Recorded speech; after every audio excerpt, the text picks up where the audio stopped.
Now we're going to move on now because the next man has been a fighter, and he was a good one, if you don't mind me saying so. He trains fighters, he talks to fighters, he advises fighters, he promotes, he sells boxing all day and every day, perhaps as much as I do. I like him, he's a proper man. Please welcome, wish we had a fanfare there, Spencer Fearon, the Spirit. How are you, Spencer? Big Daddy Steve Bunch, you know what we're saying? My brother from another mother was cracking, man. Yeah, well, I tell you what's cracking.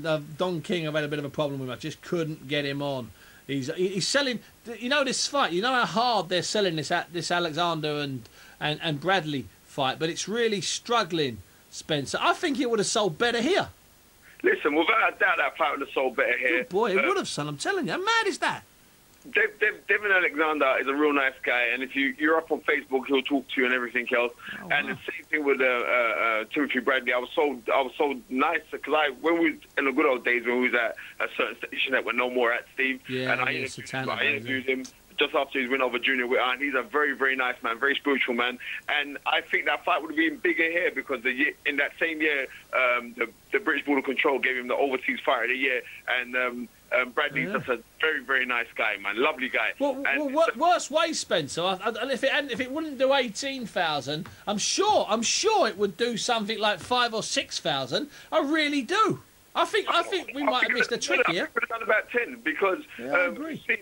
It's a good fight. You know what I mean? You got two gladiators, two warriors going out, pitting it out against each other, and the great thing is like two unbeaten fighters. Yeah. So I don't know. It's like that's just showing us like on the climate globally of what's going on in boxing, but.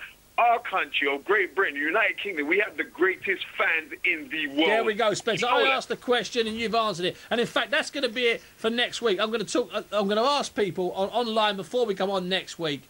Tell us about how good we are. Let's praise ourselves. Because online, everyone's saying, oh, it's a great fight. Or they want to see two obscure Mexicans who sound like a league or a law firm from Caracas. The bottom line is, so few so-called big fights sell in America, you'd be amazed how empty some of these big arenas are. And yet here, I think this would work. What other fights would we like to see involving foreign fighters in Great Britain? That's the homework for next week. Spencer, tell us about your next show, because I'm running out of time, but not patience.